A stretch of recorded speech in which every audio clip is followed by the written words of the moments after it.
Welcome to Andhraprabha. This is Tejaswi. Jaganmohan Reddy ఈవీఎంలపై India కూటమి వాదనలను గట్టిగా వినిపించేందుకు ప్రయత్నిస్తున్నారు. అసలు మన దేశంతో సంబంధం లేని ప్యూర్టోరికో ఈవీఎంల గురించి ఎలాన్ మస్క్ మాట్లాడితే దాన్ని ఇండియాకు అన్వయించి తప్పుడు ప్రచారాలు చేస్తున్నారు. రాహుల్ గాంధీ కూడా ఈవీఎంలపై మాట్లాడారు. ఇప్పుడు ఆయన మాటల్ని జగన్ అందుకున్నారు. మామూలుగా అయితే కాంగ్రెస్ అభిప్రాయాలతో ఏకీభవించే అవకాశమే ఉండదు. కానీ ఇప్పుడు ఈవీఎంలపై కాంగ్రెస్ వాదన వినిపిస్తున్నారు.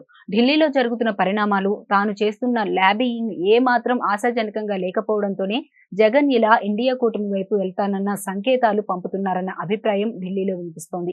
జగన్మోహన్ రెడ్డి పార్టీకి చెందిన రాజ్యసభ ఎంపీలు ఇప్పటికే అనుమానాస్పదంగా ఉన్నారు. 2-3 తప్ప మిగతా వారంతా తమ దారి తాము చూసుకునే పనిలో ఉన్నారు. వారిని ప్రధానంగా బీజేపీ ఆకర్షిస్తోందని అంటున్నారు. దీనిపై స్పష్టత రావడంతో వీటిపై తిరగబడలేక జగన్ విపక్షానికి దగ్గరవుతానన్న సంకేతాలు పంపుతున్నారని భావిస్తున్నారు.